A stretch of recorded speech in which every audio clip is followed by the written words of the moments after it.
Pokeballs are a fundamental part of any Pokemon game. They're how you catch Pokemon and they're how you build your team throughout the game. But what if you couldn't use Pokeballs and in turn couldn't catch Pokemon? In this challenge, I tried to beat Pokemon Soul Silver without throwing a single Pokeball, not even for an HM slave. Oh, and I also chose not to use items in battle. Here's how it went down. As far as the starter goes, the only thing that matters is that it can learn Cut, which, fortunately, all three options here can do. Because of that, I chose my favorite of the three, which is Chikorita, and I named it Baseball. I made my way to Mr. Pokemon's house, learning Razor Leap along the way. After grabbing the Mystery Egg, I headed back into my first rival battle against Silver. At this point, I was already level 7, so Silver was a complete pushover. After I delivered the mystery egg to Professor Elm, I watched Lyra commit some crimes and then give me some Pokeballs that I wasn't able to actually use. Then on my way to Violet City, Baseball learned Poison Powder, which was going to be super clutch for the early part of this challenge. Upon arriving in Violet City, I was able to acquire a second Pokemon. So for those that are unaware, there's an NPC in Violet City that can give you 3 different Pokemon eggs after giving him a password decided by your trainer ID. The 3 options are Mareep, Slugma, and Wooper. For this challenge, I only allowed myself 1 Pokemon from this NPC though. Because I knew I would need Surf, Waterfall, and Whirlpool late game, I decided to go with Wooper, who I named Soup. While switch training Soup against the trainers in Sprout Tower, Baseball learned Synthesis, which is actually fantastic because I can't use healing items in mid-battle.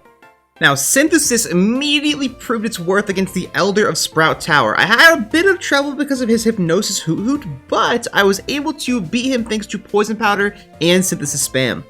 And now with Sprout Tower out of the way, it was time for the first gym.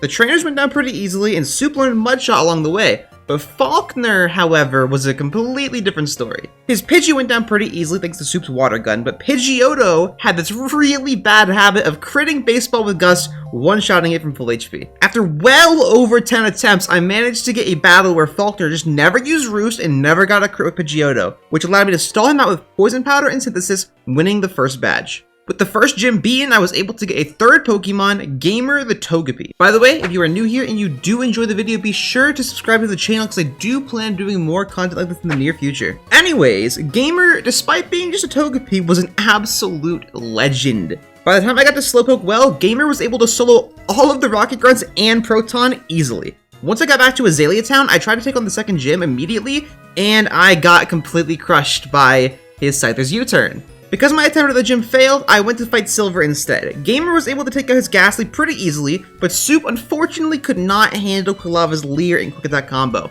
Despite Soup's failure, Gamer the God managed to knock out Quilava with Extra Sensory and then knock out the Zubat as well, basically soloing Silver. With the confidence boost from that battle, I tried to take on Bugsy again, where I still got completely stomped. I went and grinded a few more levels, which caused Baseball to evolve into Bayleaf, and then went back to take on Bugsy for the 3rd time. This time, the Scyther used Leer on Baseball turn 1, which let me get a very vital Poison Powder off. After Baseball went down to U-turn, I used Gamer to knock out Kakuna and then Sweet Kiss the Scyther for Confusion hacks. Fortunately, the Scyther did hit itself in Confusion twice, allowing me to take it out with Soup. Now, all the Bugsy had left was Metapod, which went down super easily, securing the second gym badge. With Bugsy defeated, I made my way to Goldenrod City, where I was able to get my 4th Pokemon, Kenya the male carrying Spearow, which was likely to never actually reach its destination. Now, Goldenrod does have the game corner where you can buy a Pokemon without catching, but I chose to avoid doing that because I didn't actually want to make the challenge too easy, so we didn't end up doing that. At this point, I was feeling pretty confident in my team, so I decided to take on Whitney. I never actually knew this before this challenge, but Whitney's Miltank has a Lumberry, which made my Poison Powder way harder to pull off. After many attempts and some insanely bad RNG, I finally got a run where Baseball got a poison off on the Miltank without getting flinched and attract hacks out. After poisoning Miltank, Kenya and Gamer were able to take it out with ease, winning the 3rd badge.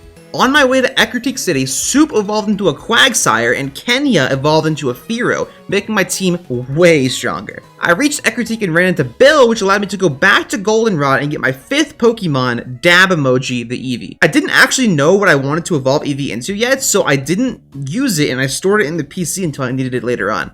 On the way back to Ecruteak, I grabbed the Soothe Bell as well from the National Park, so hopefully Gamer could evolve soon. My next battle, though, was against Silver in the Burned Tower. Soup was able to take out Ghastly, and Kenya was able to beat Zubat, but Soup then went down to Supersonic plus Sonic Boom from Magnemite. It was then that I realized that Magnemite resisted everything on my team except for Soup. Fortunately, Gamer was able to take out Magnemite with Sweet Kiss and Extra Sensory. Next was Quilava, which was a bit of a problem because of Smokescreen spam, but eventually I was able to take it out with Cut from Baseball. After beating Silver, I went to battle the Ghost-type gym. Gamer, being a normal type with a Psychic-type move, was able to beat all of the trainers, which allowed it to evolve into Togetic. Against Morty, I tried to give Kenya a shot, and it did not disappoint. As a normal type with Pursuit, Kenya 1v4'd Morty's entire team, avoiding 5 Hypnosis in the process. The last Haunter didn't even want to try, and it took its own life with Curse. Thanks to Kenya hard carrying the team, I was able to get the 4th gym badge. Next, I made my way along the next route, and then through Olivine Lighthouse, and then to Cyanwood City.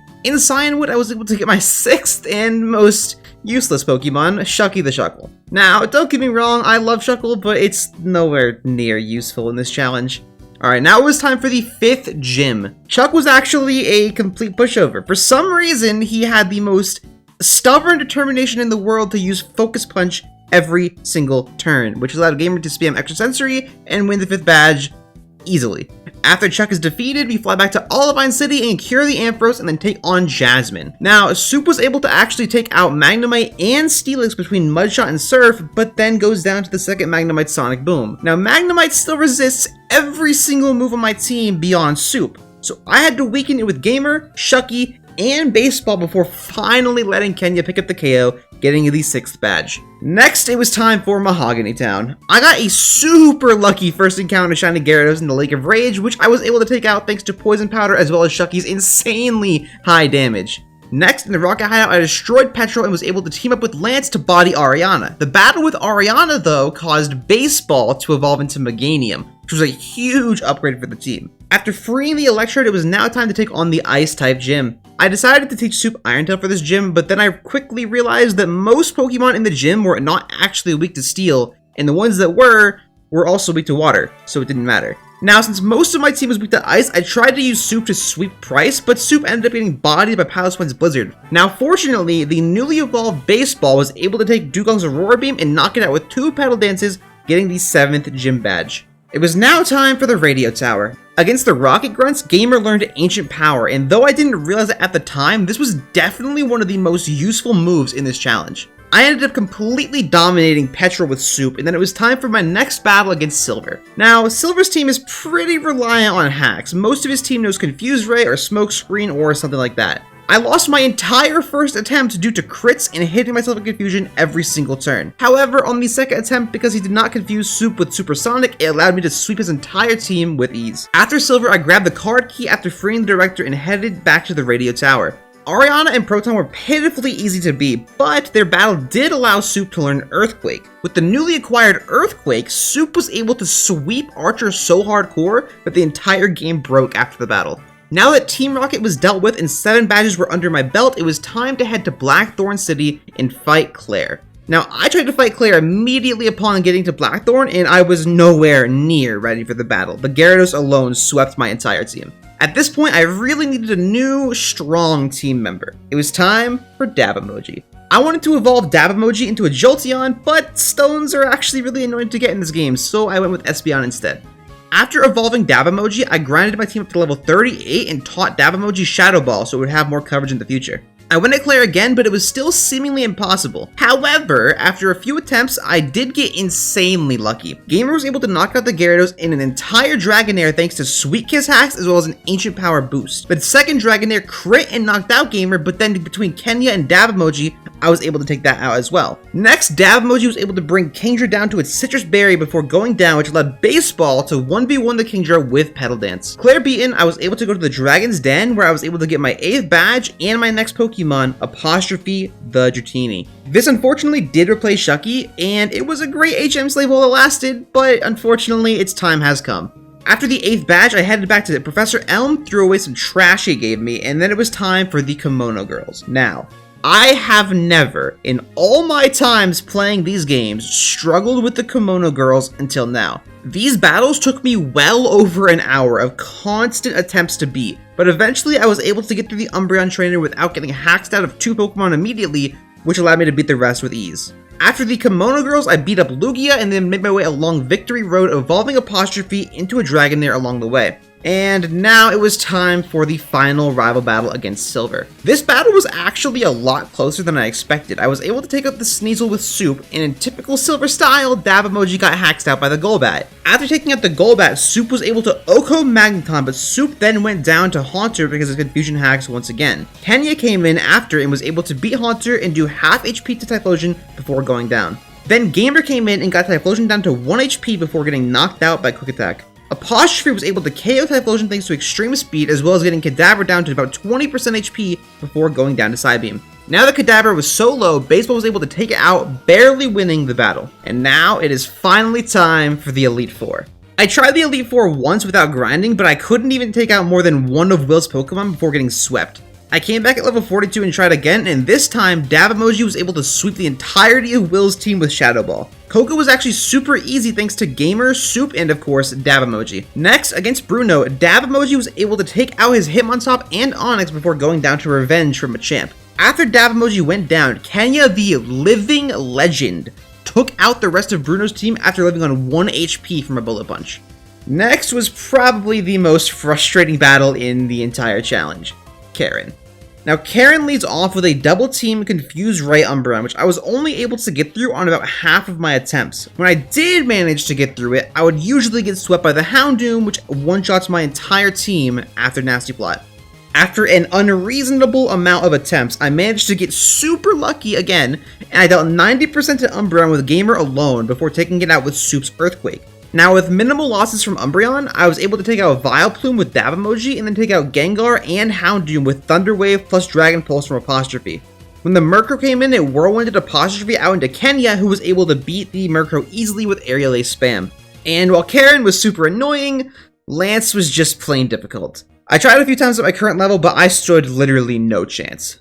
I then had to go all the way back to Goldenrod City to buy Blizzard for Soup, Thunder for Apostrophe, and Fire Blast for Gamer. Next, I grinded my team to around level 47 and went to re-challenge Lance again. Now, the RNG on this battle had to be absolutely flawless. I needed to take out Gyarados with Apostrophe so he would go into Dragonite second, but that required me to either crit a Thunder or land 2 Thunders in a row and paralyze with the second one because of his full restore. I also had to dodge at least 2 Dragon Rushes so I could beat the 2 level 49 Dragonites. And then I had to have the level 50 Dragonite hit itself in Confusion after Outrage took out half my team.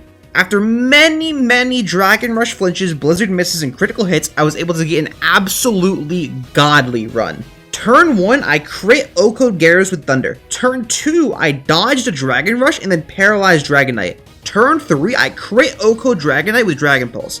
Turn 4, I dodge another Dragon Rush and paralyze the second Dragonite. On turn 5, I manage to take out half of Dragonite's HP with Dragon Pulse before it gets fully paralyzed. And then I take it out on turn 6 with another Dragon Pulse. At this point, I managed to take out half of Lance's team with just Apostrophe, but the luck does not end there. The level 50 Dragonite takes out Apostrophe, so I go into Dab Emoji and use Flash 1 time. This causes Lance's Dragonite to miss 4 Outrages in a row against Kenya. After the 4th miss, Lance actually switches out into Aerodactyl to reset his accuracy, and then I take out Aerodactyl with Soup. Soup then manages to tank an entire Outrage from Dragonite and then knock it out with Blizzard. Now, all that was left at this point was Charizard, which I'm able to beat with Gamer's Ancient Power, beating Lance and becoming the champion. This challenge does not end there though. In fact, there was still quite a lot to do.